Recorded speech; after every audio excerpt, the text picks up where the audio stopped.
Jain Patel college एक minute आता ते वस्त्रांचा याचा फोन येऊन गेला बघा ना. एक आणि रेकॉर्डिंग करायला फुटेज आहे. फुटेजला फोन केला म्हणजे तेच ब्रेकिंग.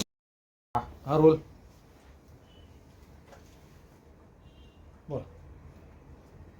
देशामध्ये वन नेशन वन इलेक्शन ह्या दिशेने देश जात असताना महाराष्ट्रामध्ये कुस्ती क्षेत्र म्हटलं तर आपली खरोखर जुनी संस्कृती जुनी परंपरा म्हणून कुस्ती क्षेत्राकडे बघितलं जातं. पण त्याच महाराष्ट्रामध्ये शासन एका वर्षात 4-4 महाराष्ट्र केसरी होत असताना का लक्ष देत नाही? कारण आज 2024चे 2 महाराष्ट्र केसरी, 1 महाराष्ट्र केसरी झालेला आहे. येणाऱ्या मार्च महिन्यामध्ये दुसरी महाराष्ट्र केसरी स्पर्धेची घोषणा झालेली आहे. ह्या 2025 वर्षामध्ये फेब्रुवारी मार्च महिन्यामध्ये 2 महाराष्ट्र केसरी होणार. 2025चे 2 महाराष्ट्र केसरी डिसेंबर महिन्यामध्ये होणार. म्हणजे ह्या महाराष्ट्र केसरी पदाचा एवढ्या म्हणजे मानाचं पद असणाऱ्या या पदाचा कुठंतरी महाराष्ट्रामध्ये खेळ लावला असा एक महाराष्ट्र केसरी म्हणून मला वाटतंय. म्हणून येणाऱ्या महाराष्ट्र केसरीवर शासनाने विचार करून खरं तर एक महाराष्ट्र केसरी म्हणून माझं मत आहे की 2024चा महाराष्ट्र केसरी म्हणून पृथ्वीराज मोहोळला सगळ्यांनी मान्य केलं पाहिजे की 2024चा महाराष्ट्र केसरी पृथ्वीराज मोहोळा आहे. आणि 2025च्या डिसेंबरमध्ये ज्या महाराष्ट्र केसरी होणार आहेत त्या महाराष्ट्र केसरीवर सर्वांनी आपण चर्चा केली पाहिजे. ह्या दोन्ही संघटना एक होऊन एक मताने एकच महाराष्ट्र केसरी महाराष्ट्रामध्ये झाली पाहिजे. कारण जी 50-60 वर्षाची परंपरा आहे महाराष्ट्र केसरीची, ही खरोखर या पदाची खरोखर कुठेतरी चेष्टा व्हायला लागल्या. एक महाराष्ट्र केसरी म्हणून माझं सोबत आहे. कारण ह्या वर्षी जानेवारी फेब्रुवारी मार्च महिन्यामध्ये 2 महाराष्ट्र केसरी, डिसेंबर महिन्यात 2 महाराष्ट्र केसरी, ग्रीको रोमनचा महाराष्ट्र केसरी, कुमार महाराष्ट्र केसरी, युवा महाराष्ट्र केसरी, महिला महाराष्ट्र केसरी. म्हणजे ह्या महाराष्ट्र केसरीची पदाची खरोखर तुम्ही चेष्टा लावलेली आहे या संघटनेनं. खरोखर शासनाने ह्यामध्ये लक्ष घालून ह्या दोन्ही संघटनेचे एकमत होऊन एक महाराष्ट्र केसरी झाला तर ठीक, नाहीतर शासनाने यात दखल घेऊन शासनाची कमिटी नेमून ह्यातनं दरवर्षी एक महाराष्ट्र केसरी स्पर्धा झाली पाहिजे. ही खरं माझी पहिली मागणी आहे.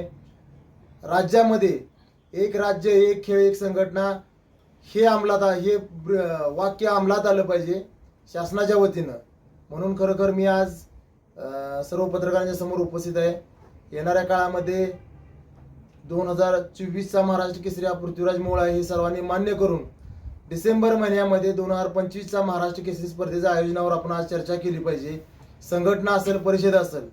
आणि ज्या पद्धतीनं मी 2 वर्षापाठीमाग सांगली शहरामध्ये पत्रकारांच्या समोर जी मागणी केलेली आहे की सांगलीला महाराष्ट्र केसरी स्पर्धा द्या, मी 1 कोटी रुपयाचं बक्षीस सांगली जिल्ह्याच्या वतीनं महाराष्ट्र केसरीला देतो. आज सांगलीला जरी स्पर्धाच्या आयोजनाची संधी नाही दिली तर येणाऱ्या 25च्या डिसेंबरमध्ये जी महाराष्ट्र केसरी जो आयोजन करेल त्याने 1 कोटी रुपये द्यायची तयारी ठेवायची आणि मग स्पर्धा घ्यायची, ही माझी मागणी आहे. कारण त्याच्या पाठीमागची भावना एवढीच आहे माझी. होणारा महाराष्ट्र केसरी 15-20 वर्ष आयुष्यातली खर्च करून तो 50-60 लाख रुपये खर्च करून तिथपर्यंत पोहोचलेला असतो. आणि खरं आज आपण जर विचार केला तर अनेक महाराष्ट्र केसरी असे आहेत. आज आमचे मी गुरुवर्य म्हणेन पैलवान गुलाब बर्डे नगरचे एका कंपनीत वॉचमन म्हणून काम करतात. परवाच राष्ट्रकुलला ज्यांनी सुवर्ण पदक आणलं, महाराष्ट्र केसरी अप्पालाल शेख असतील, इस्माईल शेख असतील, उतार वयात खरोखर औषधोपचाराची सुद्धा त्यांची सोय न झाल्यामुळं त्यांचं दुःखद निधन झालं.